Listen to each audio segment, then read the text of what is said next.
Good morning, students. Today I have come with another chapter from the book Flamingo, and this is chapter number 11.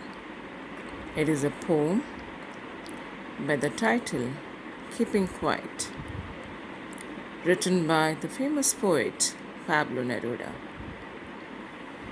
And please don't go by the title.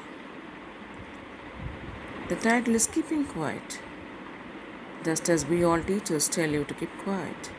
No, it is not actually based on that, keep quiet. It is keeping quiet for some time, some moment of your life, and introspect. Let's proceed with the next slide about the poet. The poet got his name from the Czechoslovakian poet Jan Neruda. He won Nobel Prize for Literature in the year 1971. He wrote in a variety of styles. He wrote a lot of poems based on history and also some love poems. He was born on July 12, 1904, and he passed away in the year 1973. Children, like I always proceed with the theme of the poem. The poem is based on the theme of quiet introspection. We should introspect quietly in silence. The poet requests all of us to think and ponder and take charge of our life because we are all in a rat race. Let us see how the poet has interpreted. The poet imagines a state of being comfortable and relaxed. He wished all of us to be away from the rat race, futile wars, and all kinds of destructive activities. He wishes for all of us silence and stillness. He would be relieved from the sadness caused by the lack of understanding ourselves. We don't understand ourselves, children, because we hardly give time to us. We don't love us ourselves. He requests all of us to be together and have a feeling of universal brotherhood. Now let's proceed to the first two lines. The poet has chosen the word 12 for various reasons. He says that the 12 hours of a day rules our life. 12 also refers to the 12 zodiac signs which controls our life. 12 also refers to the 12 months of a year. In numerology, 12 signifies peace and prosperity. 12 also signifies our readiness for silence. The poetic device which we find in this line is we will, and you know all of you, it is alliteration, same sounding consonants. Now let's move on to the second stanza, the two lines. For once on the face of the earth, let's not speak in any language. Let's stop for 1 second and not move our arms so much.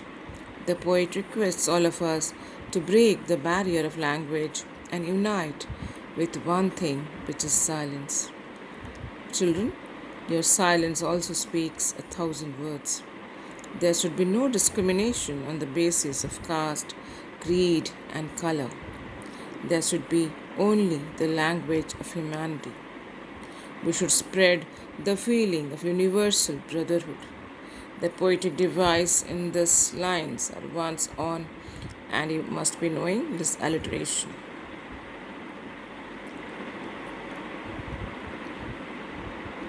Now, the next two lines. It would be an exotic moment, without rush, without engines.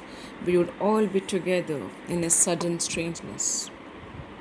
As you know, children, we're always busy in our day-to-day lives, and we are always in a rush, trying to achieve the unachievable. The poet urges the industries to stop working, at least for some time, as they cause harm to the environment. The poet is also requesting all of us to unite in silence. Silence is bliss and also strange, as it can bring equilibrium. The poetic devices in these lines are without is repetition, we would is alliteration, sudden strangeness is alliteration also. A lot of alliteration is seen in these two lines. Fisherman in the cold sea would not harm whales, and the man gathering salt would look at his hurt hands. Children, through these lines, the poet is trying to say that if we remain silent, then we can introspect all the mistakes and the wrong we are doing. Here, the fisherman has been used to symbolize all kinds of demons. The poet wants that they should realize their mistake. The person gathering salt is used to symbolize the poor and the downtrodden people. The poor often hurt themselves as they go to any extent to earn their money for livelihood, and in return, they also hurt themselves. The poetic device which we see here, the cold sea, is used as a symbol to express the lack of warmth in people. The hurt hands symbolizes alliteration, same sounding consonants, children. Let's move to the next two lines. Those who prepare green wars, wars with gas, wars with fire, victories with no survivor, would put on clean clothes and walk about with their brothers in the shade, doing nothing. The poet in this stanza is condemning the people who are busy in creating pollution, a biological weapon, and wars with fire. They can achieve victory, but there won't be any survivor left. So the poet is mocking all of us to achieve victory and who achieve victory and after causing destruction. The poet tries to say that why are you causing destruction? Because there won't be any person left with whom you will celebrate a victory. He is requesting them to leave the path of destruction and introspect. He is also asking the people to put on white clothes, which symbolizes purity. The poet says that we should introspect and not do anything negative. The poetry device which we see in these two lines, wars with is alliteration, again wars with repetition, clean clothes is alliteration. What I want should not be confused with total inactivity. Life is what it is about. I want no truck with death. The poet wants to say that the message of silence should not be confused with total inactivity. It certainly does not mean death. His message is aimed at the way we are living our lives. He wants all of us to stop for some time and start some introspection. If we were not so single-minded about keeping our lives moving and for once could do nothing, perhaps a huge silence might interrupt this sadness of never understanding ourselves and threatening ourselves with death. Perhaps the earth can teach us as when everything seems dead and the later proves to be alive. Children, this is a very important stanza. Please go through this again and again, because in this stanza the poet is trying to say that we all human beings are all selfish and single-minded. We're always busy in achieving our dreams and fulfilling our personal responsibilities. We don't think about others. We never give time to ourselves and understand ourselves. We're unable to come out of these selfish desires and achievements. Rather, we should stop for a while and understand the real purpose of our lives. We are in a constant fear of death as we are mortal beings.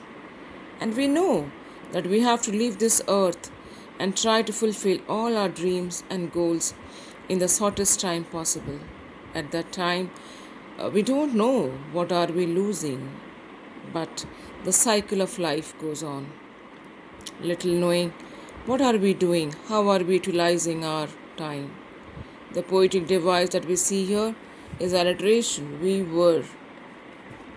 In the last two lines, now I'll count up to 12 and you keep quiet and I will go. In the end, the poet is trying to tell us about the cycle of birth and death. We human beings are mortal. We come for a fixed period of time and then leave this earth. At the end of the season, it may seem as if it is going to end, but actually it comes back to life in the next season. Just look at the seasons, the spring, the autumn, winter, and summer. We can make our life better by walking in the right path and introspect in silence. In these two lines, the poet is saying that he has seen and has felt life. Now it is our turn to introspect because we are in a rat race trying to achieve whatever they want to achieve in the shortest lifespan. So we hardly have any time to introspect about our deeds. The poetic device that we find, dead and alive. It can be oxymoron also. Antithesis are written. It can be oxymoron, two contrasting ideas. Thank you for watching this presentation. I hope the poem is clear to you. Please do read the poem thoroughly and to introspect at where are you heading, children.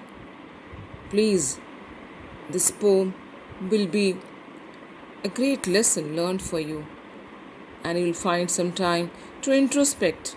Where are you heading? Are you heading in the right direction? Are you a defaulter trying to find a path for yourself? Take some time from this 24-hour clock or this 12-month period. It is certainly going to help you, children.